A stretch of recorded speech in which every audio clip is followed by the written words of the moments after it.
তোমরা যারা যারা এবছর ডাব্লিউবিজির আন্ডারে এএনএম জিএনএম এক্সামিনেশন দিয়েছিলে তাদের কিন্তু ওএমআর রেসপন্স বেরিয়ে গেছে, ঠিক আছে।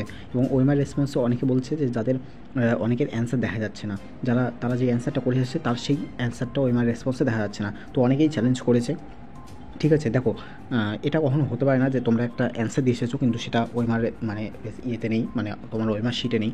এরকম হতে পারে যে তোমাদের যে ওএমআর রেসপন্স ইয়েটা দিয়েছে সেখানে হয়তো মানে ডেটাটা দিয়ে দিয়েছে, সেখানে হয়তো তারা সেখানে সেটা অ্যান্সার ভুল হতে পারে, কিন্তু তোমাদের যে ওএমআর শিটটা আছে সেখানে যদি সেই অ্যান্সারটা নাই থাকে তাহলে কী করে সেটা ফাইনাল হবে, তাই না? তো তোমরা হয়তো সেই অ্যান্সারটা দাওনি, এই জন্যই সেই অ্যান্সারটা ওখানে শো করছে না।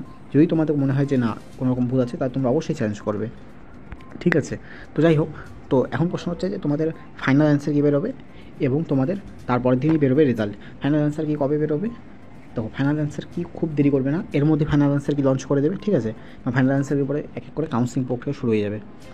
এবং আরেকটি সবচেয়ে বড় ব্যাপার হলো যে অনেকের কিন্তু 5 থেকে 6 নাম্বার বা কারো 10 নাম্বার করেও কমে যাচ্ছে, ঠিক আছে। তার মানে হলো যেই আমি কাট অফটা বলেছিলাম যে 60 থেকে 70-এর মধ্যে থাকলে তোমরা এএনএম জিএনএম 2024-এ একটা গভর্নমেন্ট কলেজ পেয়ে যাবে, সেই নাম্বারটা আরও কমে যাবে। মানে 50 যদি কাট অফ মানে কারো নাম্বার হয় সে কিন্তু গভর্নমেন্ট কলেজ পেয়ে যাবে। যেটা আমি বলছিলাম 60 থেকে 70 আনরিজার্ভ ক্যান্ডিডেটদের জন্য, মানে জেনারেল ক্যান্ডিডেটদের জন্য, সেটা কিন্তু 50 থেকে 60 নাম্বারের মধ্যে চলে আসবে, ঠিক আছে।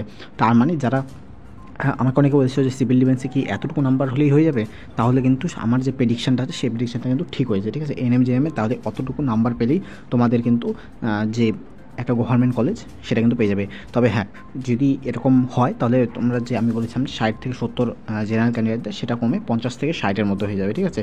আর যেগুলো মানে আমি ক্যাটাগরিতে বলেছিলাম আগের ভিডিওতে, সেখান থেকে তোমরা 5 নম্বর করে কমিয়ে নাও, ঠিক আছে। তাহলে তোমাদের গভর্নমেন্ট কলেজ কিন্তু হয়ে যাবে। তো যাই হোক, এখন হচ্ছে তোমাদের প্রশ্ন হচ্ছে ফাইনাল অ্যান্সার কী বেরোবে, তারপরের দিনই রেজাল্ট দেবে। মিনিমাম 1 সপ্তাহের মধ্যে ফাইনাল অ্যান্সার কি বেরিয়ে যাবে, ঠিক আছে। তারপরেই রেজাল্ট, তারপরের দিনই রেজাল্ট দেবে, মানে 7 থেকে 8 দিনের মাথায় তোমাদের রেজাল্ট বেরোচ্ছে, ঠিক আছে। তো আজকের ভিডিওটা এই পর্যন্তই। তোমাদের যদি কোনো রকম ডাউট থাকে আমাকে অবশ্যই কমেন্ট সেকশন জিজ্ঞেস করবে, আমি সেই ডাউট ক্লিয়ার করার চেষ্টা করবো।